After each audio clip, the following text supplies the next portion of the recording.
जैसे आपने बताया कि लेट्स से एक पर्सन दाल रोटी ले रहा है, एक पर्सन वे प्रोटीन ले रहा है, ऑन द अदर साइड एक पर्सन को और रखते हैं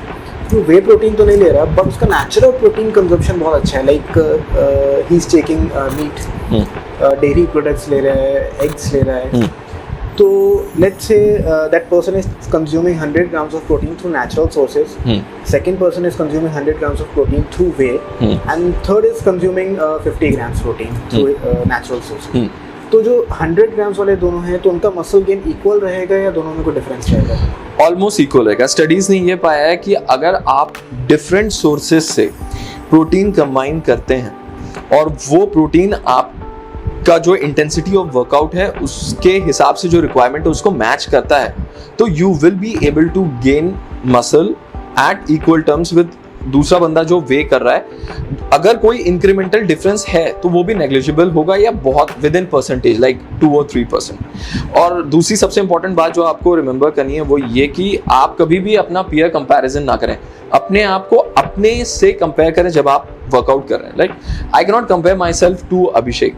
एज ऑफ नाउ, उसका जो बिल्ट है और मेरा जो बिल्ट है, उसकी एज मेरी एज, उसकी हाइट मेरी हाइट, उसके जेनेटिक्स मेरे जेनेटिक्स। सो मुझे ये कंपेयर करना है कि आज मैं इतने सेट या इतनी इंटेंसिटी का एक्सरसाइज कर रहा हूँ, क्या मैं उसे प्रोग्रेसिवली ओवरलोड कर रहा हूँ, मैं उसमें प्रोग्रेस कर रहा हूँ कि नहीं, एंड उसको मैं एडिक्वेटली प्रोटीन से सप्लीमेंट कर रहा हूँ, तब जाके मसल बनेगी। बैठे बैठे मसल तो वैसे नहीं बननी आपने, आप चाहे कितना भी प्रोटीन खा लीजिए, राइट। एंड एक और चीज यहाँ पे मैं बताना चाहूंगा कि हमारे मैक्रो न्यूट्रिएंट्स होते हैं जैसे फैट्स, प्रोटीन, कार्बोहाइड्रेट्स,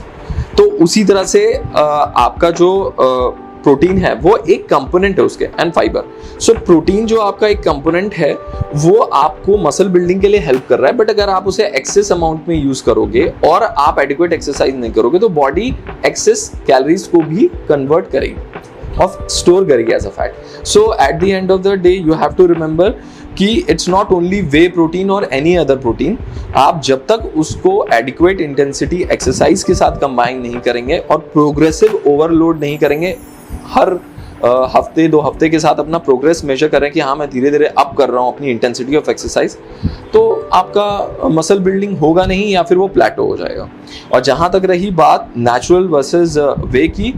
तो जो लोग वे प्रोटीन सोली यूज कर रहे हैं as a protein source versus जो लोग एडिक्वेटली मीट कर सकते हैं फ्रॉम डिफरेंट सोर्सेज से, soya protein plus eggs plus आपके दाल और बाकी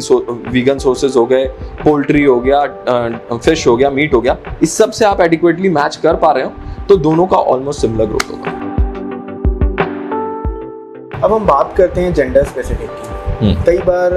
हम वे प्रोटीन को जैसे हमने डिस्कस किया कंसिडर करते हैं कि आपको हल्क फिजिक बनाएगा, and there are women who are going to the gym, उनके गोल्स हल्क फिजिक के नहीं होते, उनका मसल टोन का गोल होता है। तो can women take whey protein?